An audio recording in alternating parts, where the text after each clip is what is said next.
بسم الله الرحمن الرحيم السلام عليكم ورحمة الله تعالى وبركاته كلنتي وعانو ونكسن داوديال ميل با جوجتان اي سيوال با نو داونيسان كسو دوادا برنامجka qalin iyo qoraal oo xiligan oo kala ka daawataan telefishinka qaranka Soomaaliyeed xaruntiisa dhexe ee magaalada Muqdisho barnaamijka toddobaadkan waxa martiin ugu ah gudoomiyaha golaha hal-abuurka gabdhaha Soomaaliyeed ahna qoraaga buugga la magac baxay hilinka horumarka oo toddobaadkan barnaamijkeena ku eegi doono waran waxaan kusoo dhaweynayaa barnaamijka qoraaga martida nooga ah toddobaadkan kusoo dhaw Safiya waan dhawahay walaal ugu horeyn intaan guda gelin barnaamijkan bal waxaad macluumaadka daawadayaasha la wadaagaysid bal ugu horeyn waxaad daawadayaasha la wadaagtaa macluumaadku xambaarsiisan yahay dhigana la magac baxay hilinka horumarka oo aad soo qortay marka la ku mahadcelinayaa adiga iyo maxaa raahdaa kaamiramanka naga duubay kaamirada quruxda badan barnaamijka qalinka iyo qoraaga maanta ku ahay marti si gaar ah farxad ii sameynaysaa marka aan u soo laabto maxaa la yiraahdaa buugga hilinka horumarka wuxuu ka hadlayaa dhowr qodob wuxuu diiradda saarayaa sida lagu heli lahaa nolosha quruxdeeda sidaas si la mid wuxuu diiradda saarayaa sida lagu heli lahaa cadaaladda iyo sinaanta iyo wadada horumarka maxay tahay dhibaatooyinka laga dhaxli karo nabad gali la'aanta si wanaagsan waa ciwaanka labaad mise cutubka labaad aan kaga hadlay buugayga dhibaatooyinka nabad la'aanta keenta mise laga dhaxlo waxa ay tahay ilaa iyo 5 qodob oo anigu u soo qaatay waxaan ka bilaabay wax la dhaho jahli mise aqoon yari sidaas la mid ah jahli marka uu yimaado waxa iimaan waxa la yiraahdo qabyaalad marka ay timaado waxa Soomaalida ku soo biro la dhaho tahriib mise in wadankii laga cararo sidaas la mid ah dagaal sokeeya dhacay oo aan ognahay meeshii maxaa la yiraahdaa caalamka Soomaalida ay geysay qabyaaladii iyo dagaalkii sokeeya marka dhibaatooyinku way badan yihiin laakiin waxa ugu badan ee maxaa la yiraahdaa nabad la'aanta laga dhaxlaayay Cabdullaahi waxa ay tahay in jahliga mise aqoon yarida dhiganaha la magac baxay hilinka horumarka cutubkiisa koowaad waxa kaga hadashay nabadda maxaad ku sharaxday nabaddu waxaan ku sharaxay qof kastaana marka uu maqlo uu ku sharaxay waxay tahay tiirka koowaad ee asaaska u ah in nolosha quruxdeeda la helo ugu horeyn daawadayaasha bal waxa la wadaagtaa waxay isweydiinayaan toddobaadkan qofka martida ku ah barnaamijka waa kuma Safiya Khaliif Cumar si wanaagsan adiga iyo daawadayaasha marka idin la wadaago Safiya Khaliif Cumar waa miskiintan aad arkaysaan waa gudoomiyaha golaha hal-abuurka hablaha Soomaaliyeed ee magaalada Muqdisho sidoo kale waa qoraaga buug yaraha hilinka horumarka waxaan ku dhashay magaalada Muqdisho waxaan maxaa la yiraahdaa ku barbaaray oo aan inta la ekaaday aan joogay magaalada caasimadda ee dalka Soomaaliya magaalada Muqdisho sidaas la mid waxaan hoose dhexe sare kaga soo baxay iskuul faca weyn ee Al-Fajri hadda waxaan ka mid ahay family SIU bal daawadayaasha iyo aniga waxaan la wadaagtaa waxa tahay gudoomiyaha golaha hal-abuurka hablaha Soomaaliyeed si wanaagsan sharaxaad waxaan naga siisaa waxyaabaha ay qabtaan golaha hal-abuurka hablaha Soomaaliyeed aan gudoomiyaha qaybtiisa magaalada Muqdisho wuxuu leeyahay dhowr iyo 10 farac farciisa ugu weyn waa magaalada waxa la yiraahdaa magaalada Oslo ee wadanka Norway ay joogto asaasaha Yasmiin Jaamacan markasta uu hambaliyeeyo aan dhaho guushaadii waad gaartay maadaama kumanaan hablo oo hal-abuur leh aad isku keentay xaruntiisa labaad waa meeshan gudoomiyaha aan ka ahay caasimadda Soomaaliya magaalada Muqdisho sidaas si la mid wuxuu ka dhisan yahay magaalada Laascaanood Garowe Qardho Boosaaso Kismaayo Beledweyne iyo Gado muxuu qabtaa ururka hablaha magaca waa ka fahano Cabdullaahi waxay tahay hal-abuurka hablaha Soomaaliyeed waxaa ku madalsan gabdho hal-abuur ah sidaas la mid hal-abuurka Soomaalidu waxay u yaqaanaan in suugaan on la tiriyaay laakiin hal-abuurkeena waa qalinley waa afmaal waa farshaxan sidaas la mid kama marna hablihii maxaa la yiraahdaa dhaqaatiirta ahaa kuwii ganacsada ahaa sidaas la mid waxa ku jira hablo siyaasadda hadda ku soo biiray oo ka mid yihiin xildhibaano hadda maxaa la yiraahdaa Jubbaland ka qabtay xil maxay ku timaadaa nabadda maadaama buugaaga inta badan uu ka hadlayo nabadda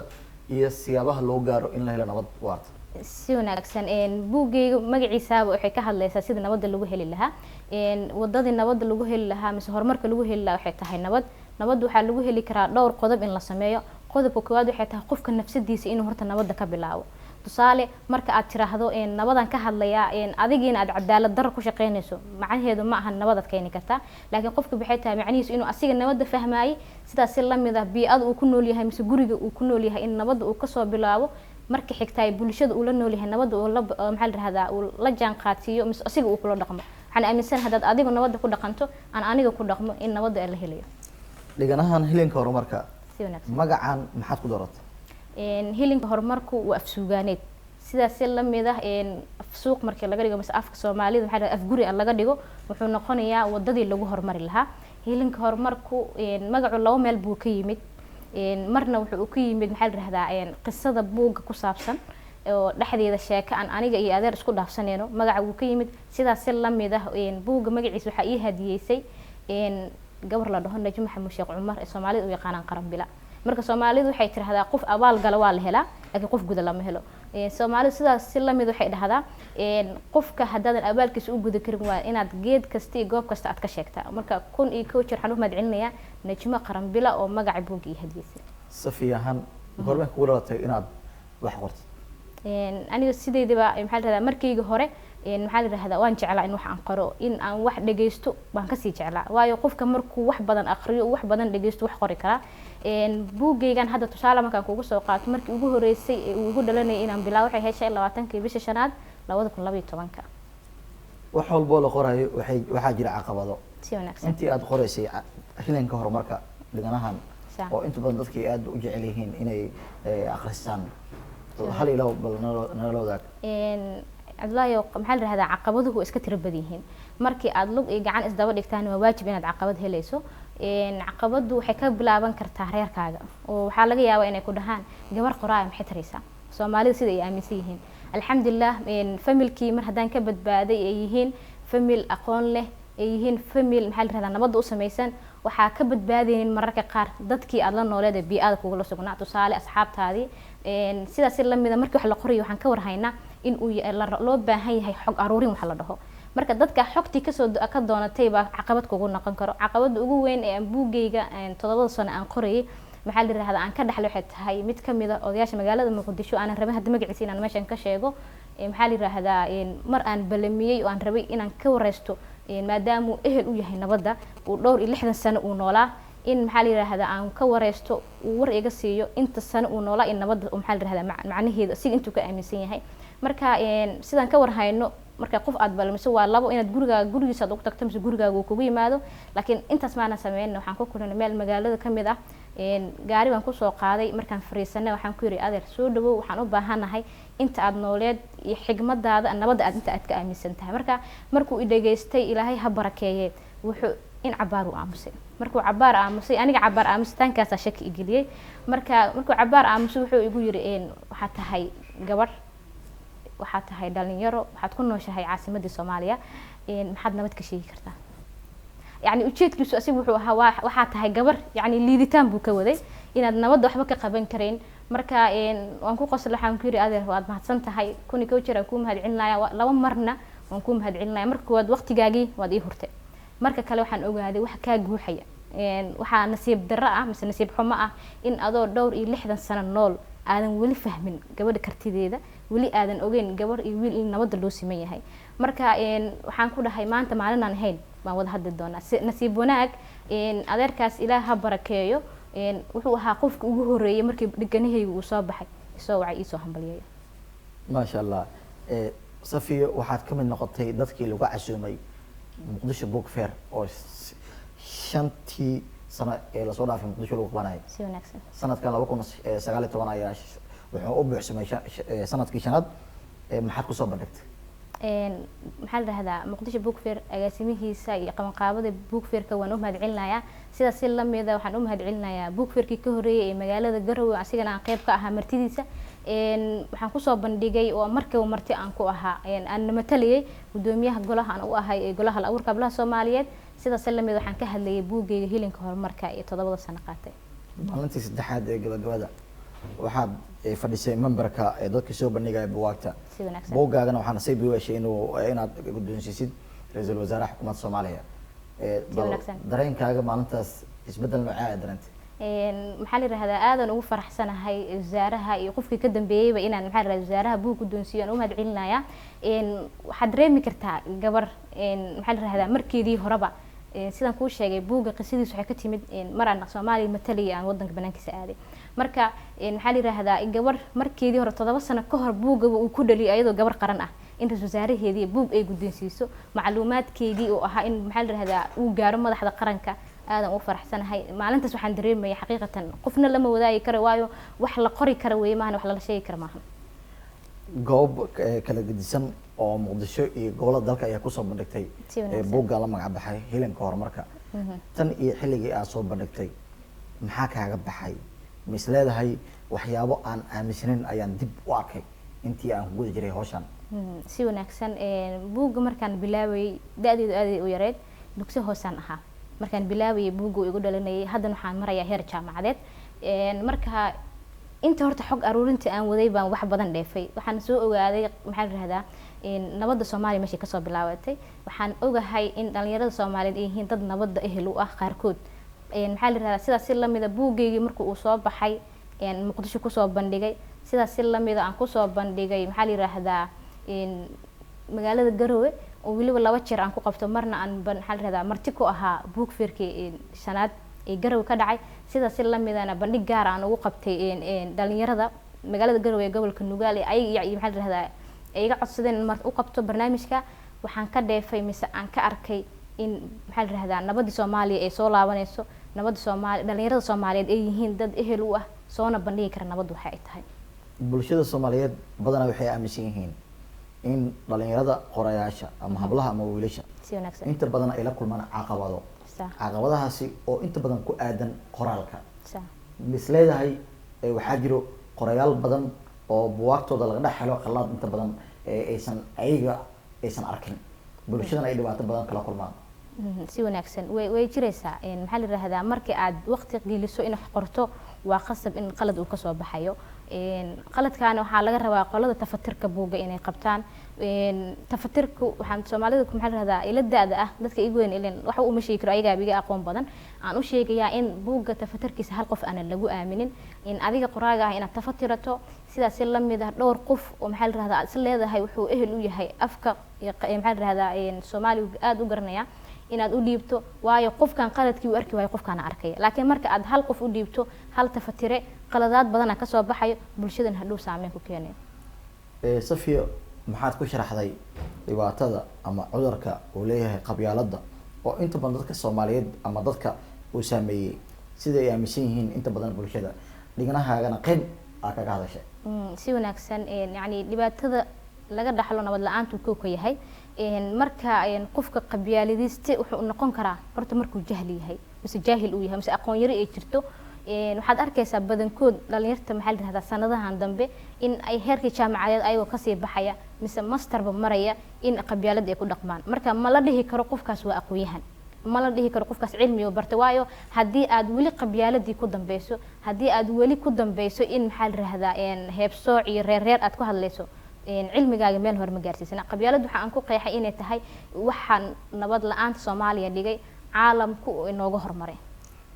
maxaa keeno in uu qofka noqon waayo mid door ka qaata nabadda si wanaagsan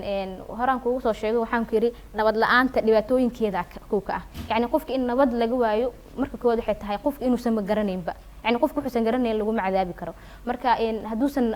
aqoonin waxa ay nabadu tahay asiga uusan diyaar u ahayn in nabadii uu raadiyo sidaas la mid ah maxaa la yiraahdaa mar haduu qabyaaladiista yahayna nabad diyaar u mahan wuxuu ka hadlayaa maxaa la yiraahdaa dhalinyaro meel isugu timid magaca Soomaali ku midaysan waqti wada qaadanaysa asiga wuxuu diyaar u yahay in adeerkii waqti uu la qaato marka in adeerka markaad guri kula qaadanayso iyo markaad dhalinyaro waqti banaanka aad kula qaadanayso way kala qurux badan tahay wayna kala nabad saameyn badan tahay hablaha Soomaaliyeed waxaa jira qorayaal daayar iyo kuwa hore waxaa jira caqabado ay kala kulmaan bulshada si wanaagsan sidee loo gudbi karaa caqabadaha bulshada iyo qorayaasha daadeer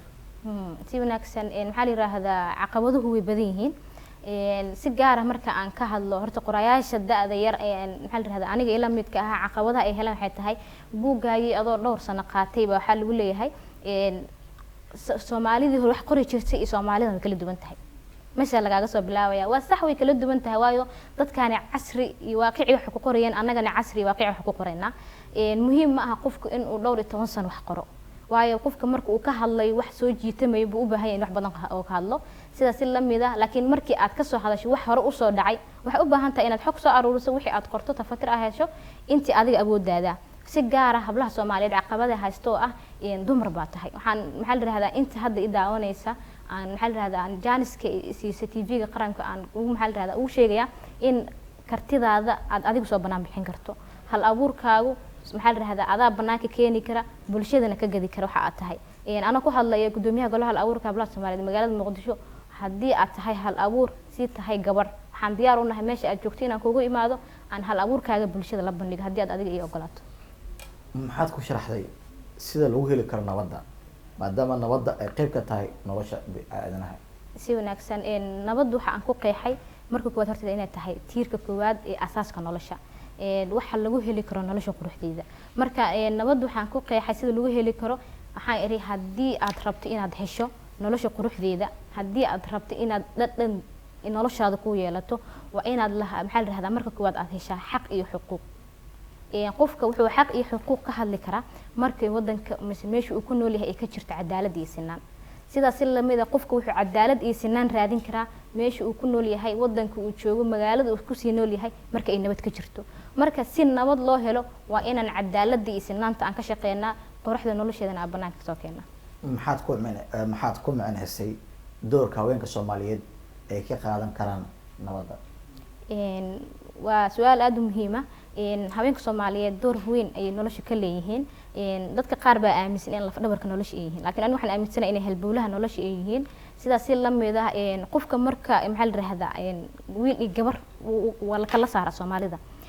wiilka aad lehayso wuxuu u halgamayaa wadan wiilka aad lehayso waa difaac qaran waxa soo barbaariyay waa hooyo waxa maxaa la yiraahdaa markasta diyaar u ah ee hagaajinaya waa gabar la dhalatay. marka hadiisan gabadhaas aysan bari lahayn in awood gaar ah asigu qarsoon tahay in danta gaarka ah uu ka hormariyo danta guud wiil qaran ma soo bixi lahayn. marka laf dhabar in noloshu iyo halbowle u yihiin meeshaas ayaa ka cad. daawadayaal weli waxaan dhaxdan kaga jirnaa barnaamijka qalin iyo qoraal oo toddobaadkan marti inoogu tahay gudoomiyaha golaha hal abuurka hablaha Soomaaliyeed ahna qoraaga. toddobaadkan aan ku marti qaadnay barnaamijkeena qalin iyo qoraal ee gudoomiye goorma ay bulshada heli karaan ama heli kartaa nabadda?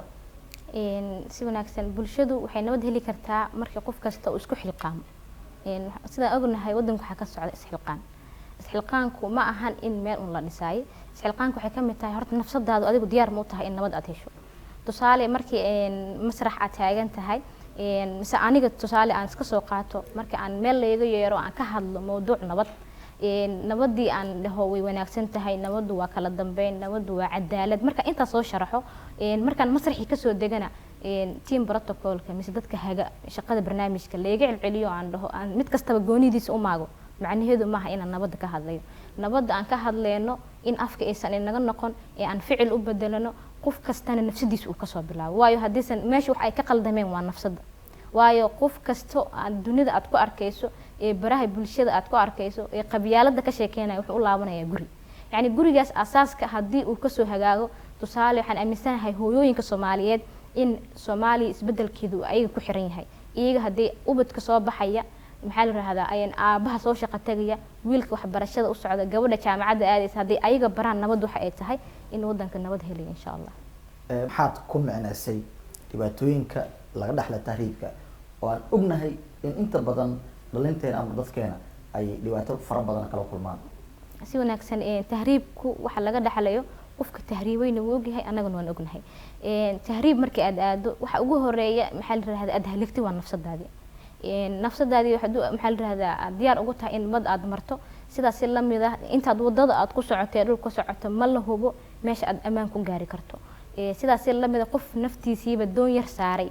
waad aaminsan tahay qof nafsadiisii halaajiyay wax kale mustaqbalka la u dhiman ma lahan marka mustaqbalka aad raadinayso waxaad ku hagaajin kartaa wadankaaga. tahriibka faa'iido maxaa la raahdaa qasaarooyinka uu leeyahay waxa kamid ah in wadan kale aad tagto wadankaas aad tagtay aadan ku haysan national ID waayo wadankii umaadan dhalin waxaad noqonaysaa qaxooti marka in wadankaagii aad ka cararto naftaadii aad halaagto qaxooti aad noqoto faa'iido maxaa la raahdaa qasaaroohiisa way badan tahay marka waxa faa'iido ah in tahriibta la joojiyo sidaas la mid ah wadanka aad ku maxaa la raahdaa hal abuurkaaga ku soo bandhigato waxbarashadaadii aad ku qaadato aad noqoto wiil qaran mise gabar qaran. Soomaaliya nabad nooc ay u baahan tahay? Soomaaliya waxay u baahan tahay nabad loo dhan yahay nabad qof kasta naftiisa ka soo bilaabato kuma xirna nabadda Soomaaliya in laga helo madaxda Soomaaliya waxay maxaa la raahdaa maamuli kartaa shacab nabadaysan shacab nabadaysan waxa maamuli kara madax nabadaysan marka nabadda Soomaaliya waxaan aaminsanahay aniga hadlaya adiga i wareysanaya kaamiramanku in nabadda Soomaaliya nagu xiran tahay hadii aad aaminto in nabadda Soomaaliya adiga kugu xiran tahay ee diyaarna aad u tahay in nabadda aad soo meel banaan dhigtay nabadda Soomaaliya waa la helayaa. maxaad ku sharaxday nabadda iyo bini aadamka adduunka la keenay? nabadda maxaa la yiraahdaa iyo adduunka bini'aadamka marka uu yimaanayay waa laba is saaran. adduunka waxaad kusoo biirtay adigoo nabadaysan, waayo waxa ilaahay uu kugu asturay calooshii hooyada oo meel nabadaysan ah. barnaamijkii marka aad timid maxaa la yiraahdaa hooyadu waxay diyaar u tahay in nafsadeedii ayadoo maxaa la yiraahdaa dhaawacan, ayadoo markii maxaa la yiraahdaa dunida kusoo biirtay waxay diyaar u tahay in horaadkeedii ay ku jaqsiiso aadan dareemin wax dhibaato ah. marka intaa yar haddii aad macnaheeda dareento waxay tahay waxaa la helayaa nabadda. nabadda iyay guul la taaban karo u tahay. si wanaagsan mawduucaasna buugga si wanaagsan uga hadlay. nabaddu waxay maxaa la yiraahdaa guul la taaban karo u tahay dhalinyarada. waa tusaale marka aad ummadda oo idil waa maxaa la yiraahdaa faa'iido, laakiin marka qof 60 sano jir ah iyo anigoo dhowr 20 jir ah noloshu way noo kala macaan tahay. walow maxaa la yiraahdaa waqtigu iyo maxaa la yiraahdaa malkamoodku meeshiisa uu yahay oo qof kasta waqtigiisa uu dhimanayo, haddana qofka weynba Soomaalidu dad xijisaa ay geeridu xijisaa. marka qof sii gabaabsi ah iyo adoo noloshu cusub waa la dareemi karaa qofka nabadda faa'iido u leedahay. isbedelada nolosha ka safiyahan maxaad ku macnaysay? isbedelada nolosha waxaan ku micneeyay biicada iyo nolosha meeshaad kaga soo biirtay. tusaale hooyo markii maxaa la yiraahdaa ilaahay ka sugo oo dunida ay kugu soo biirisay, waxa aad tahay ilmo yar hooyo u baahan. waxaad noqonaysaa ilmo yar ee gurguranaya, ilmo yar ee maxaa la yiraahdaa gacanta inta la qabtay la socod baraya. waxaad noqonaysaa dhowr 12 jir waxbarashada dugsiga lagu soo daray. waxaad noqonaysaa qof jaamiciya oo asiga ismeel geyn kara. jagooyinkaas aad soo martay haddii aadan maxaa la yiraahdaa hooyo gacan ku qaban, haddii hooyo ay nabad kugu soo barbaarin, nolosha inteeda kale ma dhameystiran kartid. maadaama isbedel laga dareemayo adduunka, dadka Soomaaliyeed maanta ugu badan 75 waxaa la dhahaa waa dhalinyaro. si wanaagsan. deganahan la magac baxay hilanka horumarka aad kaga hadashay inta badan nabadda. waxaad ku soo qaadatay cutub ka mid ah nolosha Soomaalida hore. hal ilabo bal dhalinyarada maanta la wadaag nolosha hore. Soomaalidii hore waa maxaa la yiraahdaa Soomaali waaqicoodii qaatay, noloshu ilaahay u qurxiyay, ayagana qurxsaday ka maxaa la yiraahdaa ay u barakeysneed. maxaa la yiraahdaa qoom ilaahay ma halaago inay ay gacmahooda isku halaagaan maahan. maxaa la yiraahdaa qoom ilaahay ma bedelo inay ayaga isbedelaan maahan. marka Soomaalida hore ayaga nolosha quruxda badan sameystay. waxaa la yiraahdaa dad yooga aan soo qaatay waxaa kamid ah Sayid Maxamed Cabdulle Xasan, sidaas la mid waxaa kamid ah Maxamed Cali Huud Dhagax Tuur, maamo Soomaaliyeed ilaahay ha barakeeyo aniga tusaale ii ah. maxaa la yiraahdaa Timir Cukaash Guuleed oo aan ognahay maxaa la yiraahdaa nolosha Soomaaliya iyo qarannimadii meesha ay ka soo gaartay, ayadoo xaamilo ah ay xireen maxaa la yiraahdaa gumeystayaashii, xabsi ku dhex dhashay, waliba loo bixiyay gabadheedii Prima Agosto, saygeedii ay nolosha maxaa la yiraahdaa ay u dhaxdayna gumeystihii uu dilay, waliba ayadoo maxaa la yiraahdaa la xiray saygeedii la dilay ayay diyaar u ahayd in qarannimada iyo nolosha quruxdeeda ay qayb ka qaadato. marka sababta aan ugu soo darayna waxay Soomaalida waxay tahay in qofka dhalinyarada ah maanta nool aniga ila da'aadka ah mise iga sii yar in uu ogaado asalkaaga dhalinyarada quruxda badan ee nolosha qayb ka soo qaadatay. maxaa la yiraahdaa sidaas si la mid ah wax aan ka goobi garayno ma keeni karno wax cusub sidaan anagu aaminsanahay. dhalinyaradu marka aad dhahdo qof yahow maad hal abuur keentid, maad nolosha qayb ka qaadatid, wuxuu ku leeyahay waaqiceedii ma taagni. marka in yar Allah ka dhigay aan noloshii Soomaalida hore aan qayb ka soo qaadano. xaawtaa kuwan ogaan meesha Soomaali qarnimadeedii ay ka istaagtay Timir Cukaash Guuleed. marka dadyooga sababta aan soo qaatay xitaa in noloshii dib loo milicsado. sidee ayuu qof ku gaari karaa hilanka horumarka nolosha? hilanka horumarka nolosha waxaa lagu gaari karaa in qofka nafsadiisa maxaa la yiraahdaa uu nabadeeyo. aniga waxaan aaminsanahay maxaa la yiraahdaa qaacido ah nabad waxaa la helayaa markii la helo nolol jacaylaysan. qofka marka uu ku soo koro nolol ixtiraam, nolol maxaa la yiraahdaa jacaylaysan, nolol qadariisan, maxaa la yiraahdaa nolol military. maxaa la yiraahdaa Soomaalidu waxay dhahaan wiil mise gabar oo aabaheed military yahay nolosha waxba kama garanayso, naxariis ma haysato. marka Soomaalidu way iska hadashaa mararka qaar, marna runta ay ka hadashaa. aniga idin la hadlayo aabahay wuxuu ahaa maxaa la yiraahdaa ruux nafsadiisa qaranka Soomaaliya u saxiixay, military uu ahaa, uu qayb ka ahaa dagaalkii 77. marka waxaan ku soo koray nolol ixtiraamaysan, nolol jacaylaysan, nolol qaramaysan. waana tan keentay anoo dugsi hoose ah inaan qoraal soo bilaabo aan nabadda ka hadlo. muxuu yahay doorka dhalinyarada Soomaaliyeed ee looga baahan yahay inay qayb ka noqdaan nabadda?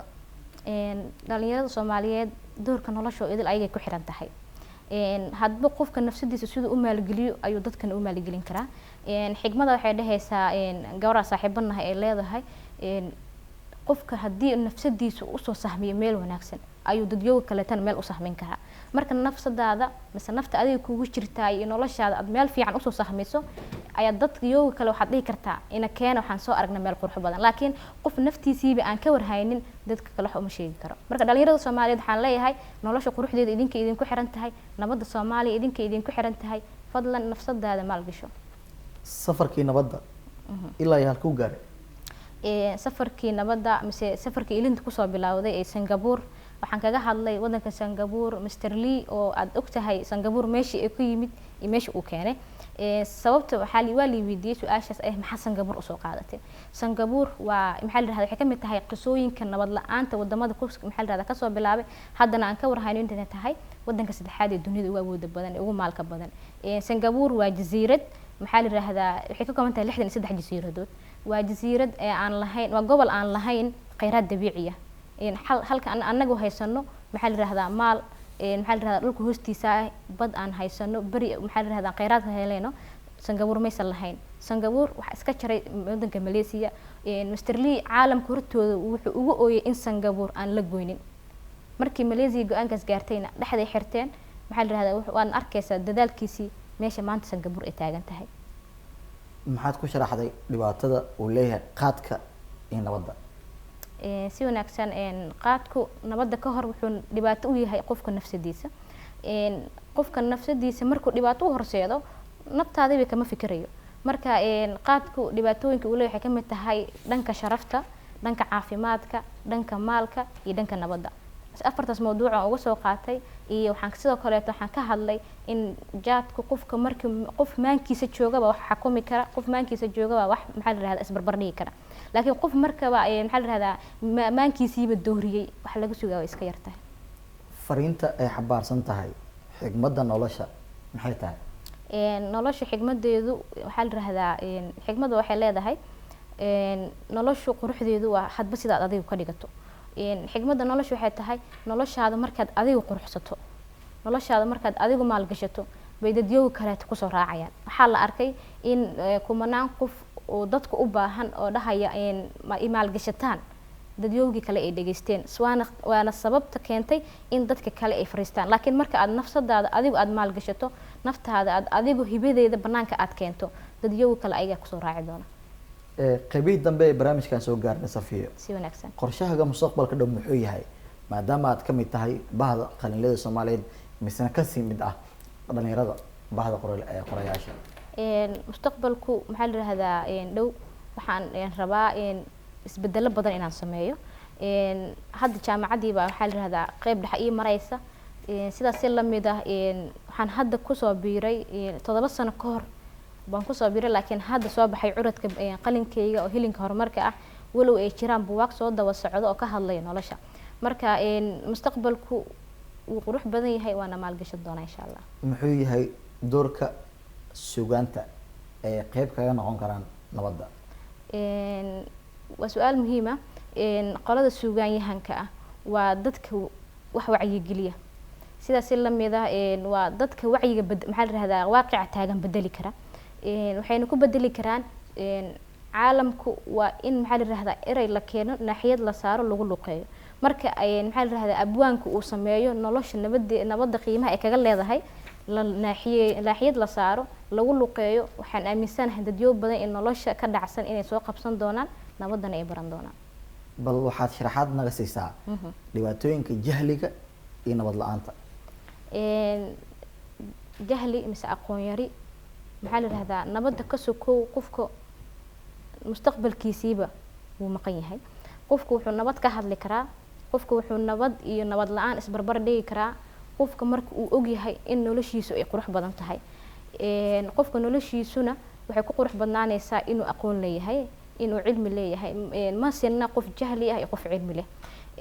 cilmiguna wuxuu ku yimaadaa in nolosha quruxdeeda laga hadlo. marka qofka uusan aqoonin waxa nabaddu ay tahay, nabaddu in noloshu ay u baahan tahay,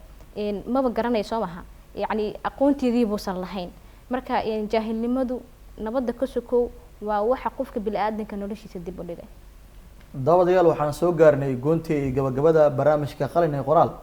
oo toddobaadkan marti inooga ahayd guddoomiyaha